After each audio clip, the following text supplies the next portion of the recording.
அடுத்ததாக சிறப்பு பேச்சாளர் அக்கா ரத்னா அவர்கள் மகளிர் மாநில பாசறை ஒருங்கிணைப்பாளர், மாநில மகளிர் பாசறை ஒருங்கிணைப்பாளர் அவர்கள் நம்முடன் பேச அழைக்கிறேன்.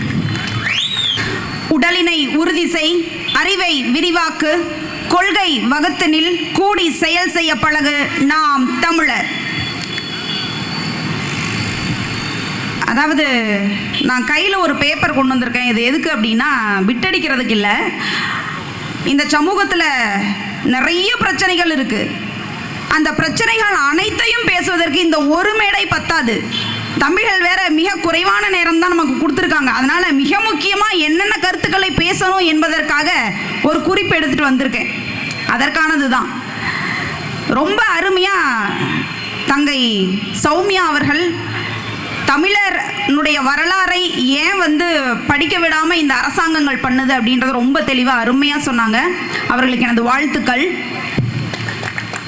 அதோட பெரியார் எனும் நாற்காலியை தங்கை அருமையாக உடை தெரிந்தாங்க. இப்போவும் சொல்கிறோம், பெரியார் எங்களுக்கு வழிகாட்டியாக இருக்கலாம், ஆனால் அவர் எங்களுக்கு தலைவர் அல்ல. எங்களின் தலைவர் மேதகு பிரபாகரன் அவர்கள் மட்டுமே. முதல்ல இப்போ இங்க நாம் தமிழர் கட்சியின் உறவுகள் அமர்ந்து கொண்டு இருக்காங்க. மற்றவர்கள் எல்லோரும் இங்கே நின்று வேடிக்கை பார்த்து இந்த பிள்ளைகள் என்னதான் சொல்றாங்க கேட்போம் அப்படின்னு சொல்லி நின்று பார்த்துட்டு இருக்காங்க, கேட்டுட்டு இருக்கீங்க. மிக்க நன்றி. ஆனால் எனக்கு என்ன வருத்தமாக இருக்குது அப்படின்னா, எது சரி எது தவறென்று எங்களது பெற்றோர் எங்களை விட வயதில் மூத்தவர்களாக இருக்கக்கூடிய நீங்கள் எங்களுக்கு சொல்லித்தர வேண்டிய காலம் போய் இன்னைக்கு எங்கள் பிள்ளைகள், உங்களை விட சிறிய வயது பிள்ளைகள், நாங்கள் உங்களுக்கு சொல்லிக் கொடுக்கிறோம் அரசியல் என்ன என்பதை. இதை நான் வருத்தமாக கூட நினைக்கல. அப்படியான ஒரு தலைவரை நாங்கள் பெற்றிருக்கின்றோம். அவருடைய பிள்ளைகள் என்பதனாலேயே எங்களுடைய அரசியல் கருத்துக்கள் ஆழமானதாகவும் தெளிவானதாகவும் அடுத்த தலைமுறைக்கு தேவையுள்ளதாகவும் இருக்கிறது. அதைத்தான் எங்களோட பெற்றோர்களுக்கு நாங்கள் சொல்கிறோம்.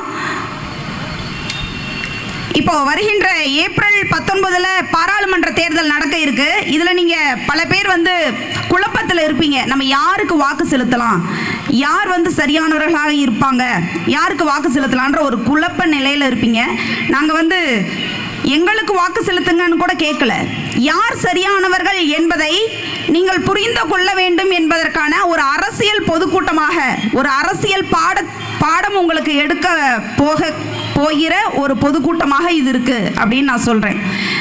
இப்போ பிஜேபியும் அதன் கூட்டணி கட்சிகளும் ஒரு பக்கம், திமுக காங்கிரஸ் அதன் கூட்டணிகள் ஒரு பக்கம், இன்னொரு பக்கம் நாம் தமிழர் கட்சியினர் தனித்து மக்களை மட்டுமே நம்பி மக்கள் கூட்டணியில தனியாக ஒரு பக்கம். இதுல யார் பலசாலின்னு நினைக்கிறீங்க? 10 பேரோட நிற்கிறவன் பலசாலியா? ஒற்றை ஆளாய் உங்களை நம்பி உங்கள் முன்னே நிற்கின்ற அந்த வீரம் செறிந்த மகன் எமது அண்ணன் சீமான் அவர்கள் வலிமையானவரா என்பதை நீங்கள் சிந்திங்க. நீங்க சொல்றீங்க பிஜேபி வேற, பிஜேபி எதுக்குது திமுக அப்படின்னு நீங்க நினைக்கிறீங்க. காங்கிரஸ் வேற, பிஜேபி காங்கிரஸ் வேற, திமுக அதிமுக வேறன்னு சொல்றீங்க. உண்மை அதுவல்ல அன்பு சொந்தங்களே. அனைத்து கட்சிகளும் ஒன்னே தான். நீங்க சிந்தனை செய்து பாருங்க.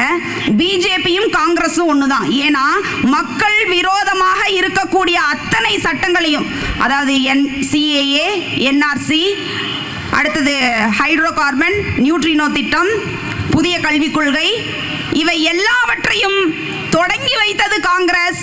அதை ஊட்டி வளர்த்து கொண்டு இருப்பது பிஜேபி. எப்படி ரெண்டும் வேற வேறன்னு சொல்றீங்க? ஒருவேளை பிஜேபி தொடங்கி வச்சுச்சுன்னா அதை முடிச்சு வைக்கிறது காங்கிரஸ் ஆக இருக்கும். ஆக மொத்தத்தில் 2 பேருடைய கோட்பாடும் ஒண்ணுதான். இந்தியாவை ஒண்ணுமில்லாம செய்யணும், இந்தியாவை கூறு போட்டு விற்கணும் என்பதுதான் அவர்களுடைய நோக்கம், சிந்தனை. அதே போல இங்க தமிழகத்துக்கு வந்தீங்கன்னா திமுகவும் அதிமுகவும் வேற வேற நினைக்கிறீங்களா? இல்ல, ரெண்டும் ஒண்ணுதான். எப்படின்னா, இப்ப திமுக எதிர்கட்சியாக இருக்கும் பொழுது எதையெல்லாம் எதிர்த்ததோ இப்ப ஆளும் கட்சியாக இருக்கும் போது அதையெல்லாம் ஆதரிக்கிறது. உங்களுக்கு உதாரணத்துக்கு சொல்றேன். திமுக எதிர்கட்சியாக இருக்கும் பொழுது அவர்கள் என்ன செஞ்சாங்க? குடும்பத்தோட ஸ்டாலினையா அவர் வீட்டு முன்னாடி போராடுறாரு, கருப்பு கொடியை ஏந்தி போராடுறாரு. என்னன்னு? சாராய கடையை மூடுங்க, சொல்லி போராடுறாரு. இன்னைக்கு அவர் ஆளுங்கட்சியாக வந்துட்டாரு. மூடிட்டாரா? சொல்லுங்க, மூடிட்டாரா? மூடல. அக்கா கனிமொழி அவர்கள் 21 சட்டமன்ற தேர்தல் அப்போ பரப்புரையின் போது சொல்றாங்க, இந்தியாவிலேயே அதிக இளம் விதவைகள் உள்ள மாநிலம் என்றால் அது தமிழ்நாடு தான். நாங்க வந்த உடனே முதல் வேளையாக மதுக்கடைகளை மூடுவோம் அப்படின்னு இந்த அம்மா ஒரு பக்கம் சொன்னாங்க. அவங்க மருமகனா இருக்கார் இல்லையா, ஸ்டாலின் பெத்த புதல்வன், அவர் உடனே இந்த நீட்டை நாங்கள் வந்த உடனே ரத்து செய்வோம் அப்படின்னு சொல்லி அவர் ஒரு பக்கம் சொன்னார். இது ரெண்டுமே நடக்கல. நான் உங்கள் பார்வைக்கே வைக்கிறேன், நடந்துச்சா? அவங்க சொன்னதை செஞ்சாங்களா? செய்யலை. அதன் பிறகு இந்த அம்மா சொன்ன இந்த விஷயத்தை நாம் தமிழர் கட்சியினுடைய மகளிர் பாசறை கையில் எடுத்து தமிழகத்தினுடைய அனைத்து பொதுமக்களையும் சந்தித்து கையொப்பம் பெற்று நாங்கள் போய் மாவட்ட ஆட்சியரை சந்தித்து இந்த மாதிரி நீங்க மதுக்கடைகளை மூடியே ஆகணும் என்று போராடியதன் விளைவாக 500 மதுக்கடைகளை மூடி இருக்காங்க. அப்படின்றது நாம் தமிழர் கட்சிக்கு கிடைத்த வெற்றி. சொன்னது நீங்களாக இருக்கலாம், அதை மறந்திருக்கலாம். அதை செய்ய வைத்தது நாம் தமிழர் கட்சி. அதிகாரத்தில் இல்லாத போதே நாம் தமிழர் கட்சியால் 500 கடைகளை மூட முடிந்திருக்கிறது என்றால், அதிகாரம் எங்கள் கையில் வரும் பொழுது தமிழகமே தலைகீழ் மாற்றத்தை சந்திக்கும் அடிப்படை அரசியல் அமைப்பு மாற்றத்தை ஏற்படுத்த வந்தவர்கள் நாங்கள். அதே போல இங்க 8 வழி சாலை உங்களுக்கு தெரியும். அதிமுக அதற்கு சரின்னு தலையாட்டிட்டு இருந்துச்சு. அந்த சமயத்தில் எதிர்கட்சியாக இருந்த திமுக, அதாவது ஸ்டாலின் ஐயா, 8 வழிச்சாலை போடக்கூடாது அப்படின்னு சொல்லி அவர் போராடினார். இன்றைக்கு அவர் ஆட்சிக்கு வந்த பிறகு அந்த பேரை மட்டும் மாத்திட்டாரு. 8 வழிச்சாலை அப்படின்றத பசுமை வழிச்சாலை. பேர் நல்லா இருக்குல்ல? எல்லாமே அப்படிதான் இருக்கும். திராவிட மாடல் ஆட்சியில் எல்லாம் மாடலாக டிசைனாக இருக்கும், அழகா இருக்கும் பார்க்கறதுக்கு. உள்ள போய் பார்த்தா ஒன்றும் இருக்காது. அதுபோல பேரை மட்டும் மாத்திட்டாரு, பசுமை வழிச்சாலை. ஆட்சி மாறுது, காட்சிகள் மாறவில்லை. அதே காட்சி, அதே தான் ரிப்பீட் மோட்ல வந்துகிட்டே இருக்கும். எது ஒன்றும் இங்க மாறாது. தமிழன் தமிழ்நாட்டை ஆளாத வரை இப்படியே தான் நிலைமை இருக்கும். எது ஒன்றும் மாறாது. அப்ப நீங்க எதை வைத்து சொல்றீங்க? காங்கிரசும் பிஜேபியும் வேறு, திமுகவும் அதிமுகவும் வேறு என்று எதை வைத்து சொல்றீங்க? எல்லாம் ஒண்ணுதான். எல்லாமே தமிழனை அழிப்பதற்கு கங்கணம் கட்டிட்டு திரியிறாங்க. அண்ணன் சொல்லுவாரு, அதாவது தமிழகத்தை, அதாவது இந்தியாவை விற்கிற 2 வியாபாரிகள், வாங்குற 2 வியாபாரிகள், அந்த 4 பேருமே குஜராத்தை சேர்ந்தவர்கள் அப்படின்னு சொல்லுவாரு.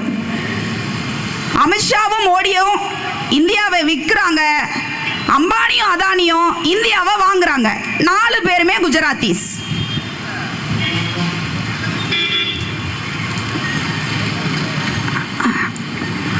அடுத்தது பெண்களின் நிலை பற்றி நம்ம பேசியே ஆகணும். ஏன்னா இன்றைக்கு சமூகத்தில் பெண்களுக்கு பாதுகாப்பற்ற ஒரு சூழ்நிலை நிலவி கொண்டு இருக்கு. இப்போ இவர்களுடைய ஆட்சி காலத்தில் பெண்களின் நிலை என்னவாக இருக்கு அப்படின்னா, உங்களுக்கு தெரியும், அண்மை காலத்தில் மணிப்பூரில் நடந்த மிக கொடூரமான ஒரு சம்பவம் உங்களுக்கு தெரியும். பெண்களை நிர்வாணப்படுத்தி ஒரு 100 இளைஞர்கள் அடித்து சாலையில் அப்படியே கூட்டிட்டு போறாங்க, பாலியல் வல்லுறவுக்கு உள்ளாக்குறாங்க. 1.5 மாசம் இது அங்க நடந்திருக்கு, தொடர்ச்சியா இது நடந்திருக்கு. ஒரு புகைப்படம் வெளியே வந்த பிறகுதான் இது பத்தி நம்ம பேசப்படும் பொருளா ஆகுது. நம்ம எல்லாம் இதற்காக குரல் கொடுக்கிறோம். அப்படின்னா பிஜேபி ஆளுகின்ற மாநிலங்கள்ல மக்களோட நிலை என்னன்றதை நீங்க கவனத்துல வைங்க. அந்த பெண்களுக்கு இதுவரை நீதி வழங்கப்படவில்லை. நாளைக்கு தமிழ்நாட்டிலும் இதே நிலைமை வரணுமா அப்படின்றத நீங்க யோசிச்சுக்கோங்க. அதே போல ஆசிஃபான்ற ஒரு பெண் பிள்ளை, 10 வயது சிறுமி, அவள் ஒரு கோவில் கருவறைக்குள்ள வைத்து அந்த பெண்ணை பாலியல் வதைக்கு உள்ளாக்கி கொலை செய்து, அவளுக்கு கஞ்சா போன்ற போதைப் பொருட்களை கொடுத்து கொலை செய்து அதன் பிறகு தூக்கி வீசுறாங்க. இந்த செயலை செய்த கொடூரர்களை கைது செய்யுங்க.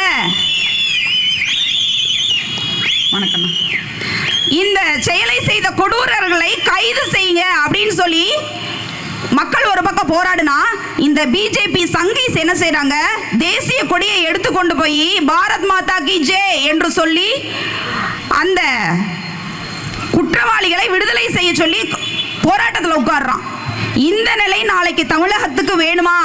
நாளைக்கு உங்கள் வீட்டு பெண் பிள்ளைகளுக்கும் இந்த நிலை வேணுமா என்பதை நீங்க தான் சிந்தனை செய்யணும்.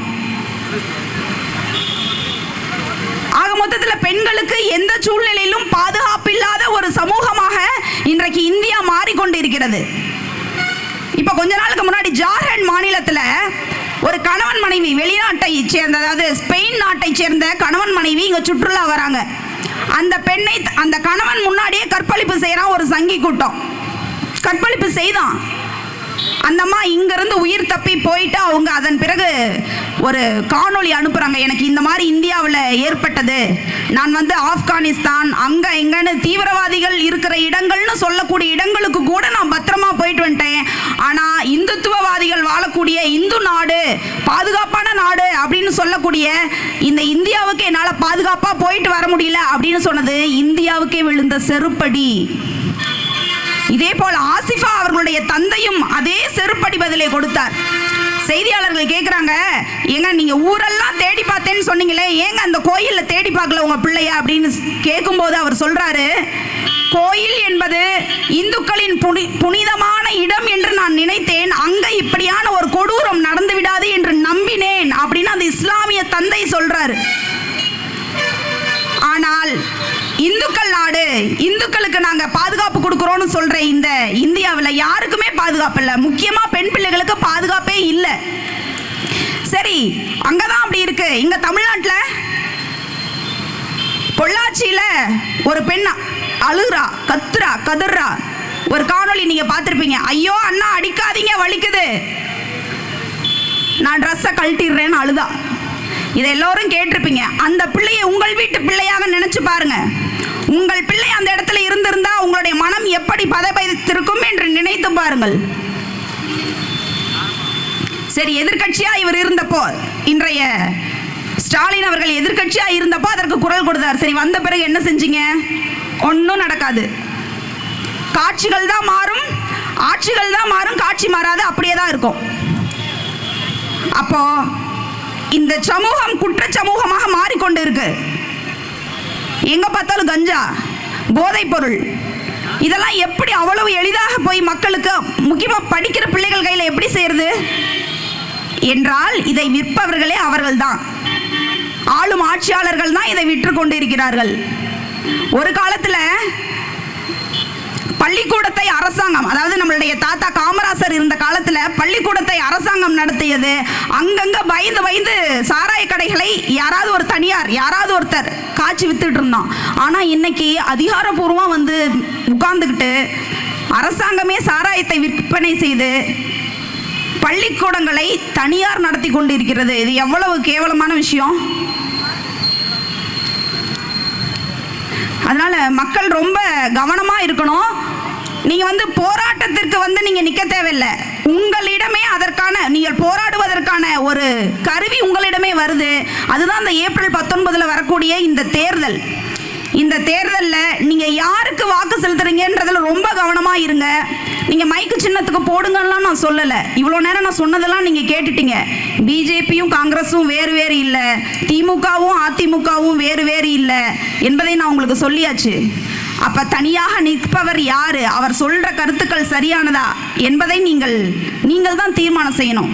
நாளை உங்கள் பிள்ளைகள் இந்த சமூகத்தில் சுதந்திரமாக பாதுகாப்பாக நடமாடணும் அப்படின்னா நீங்கள் செய்ய வேண்டியது என்ன, யாருக்கு வாக்கு செலுத்தணும் என்பதை மிக கவனமா செஞ்சிடுங்க. உழவும் நெசவும் தான் இங்க அடிப்படை, எல்லாவற்றுக்கும் அடிப்படை. உயிர் வாழ்வதற்கு உணவு தேவை, மானத்தை காக்க நெசவு தேவை, நெசவு தொழில் தேவை. இது ரெண்டும் ரொம்ப முக்கியம். நம்மளுடைய 2 கண்கள் மாதிரி இவை இரண்டுமே நலிவுற்று கிடக்குது. இப்போ வேளாண் தொழிலை அரசு பணி ஆக்குவோம் அப்படின்னு நாம் தமிழர் கட்சி சொல்லுது. அதே போல நெசவும் நமக்கு ரொம்ப முக்கியமானது. அதற்கான மூலப்பொருட்களை வாங்கறதுக்கு நம்ம எங்கெங்கேயோ போறோம், அதை உற்பத்தி செய்து விற்பனை செய்ய எங்கெங்கேயோ போறோம். நாம் தமிழர் கட்சி ஆட்சியில் அந்தந்த பகுதிகளில் நெசவாளர்கள் வாழக்கூடிய பகுதியிலேயே ஜவுளி பூங்கா அமைக்கப்படும். மூலப்பொருட்களை அங்கேயே வாங்கி உற்பத்தி செஞ்சு நீங்க அங்கேயே விற்பனை செய்வதற்கான எல்லா வசதி வாய்ப்புகளும் ஏற்படுத்தி தரப்படும். சிற்றூர்களின் பொருளாதார பெருக்கம் மேன்மைப்படுத்தப்படும். இவை எல்லாவற்றுக்கும் நீங்கள் செய்ய வேண்டியது ஒன்னே ஒண்ணுதான். ஏப்ரல் 19 நடைபெறக்கூடிய பாராளுமன்ற தேர்தலில் சரியானவர் யார் என்பதை கருத்தில் வாங்கி நீங்கள் வாக்கு செலுத்த வேண்டும் என்பதை தெரிவித்துக் கொண்டு விடைபெறுகிறேன். இலக்கு ஒன்றுதான், அது நம் இனத்தின் விடுதலை. இனம் ஒன்றாவோம், இலக்கை வென்றாவோம், நாம் தமிழர். அவர்கள் கலை எடு ஐயா நம்மாழ்வார் அவர்கள் கொடுத்த புத்தகம், அவர் நமக்கு கொடுத்துருக்கிற எழுத்து. இந்த எழுத்துக்களெல்லாம் நம்ம ஃபாலோ பண்ணாதான் நம்ம அடுத்த தலைமுறை இருக்கும். இதை பரிசளிக்கிறதுக்கு விமல்ராஜ் மற்றும் பிரபு அவர்களை அன்புடன் அழைக்கிறேன்.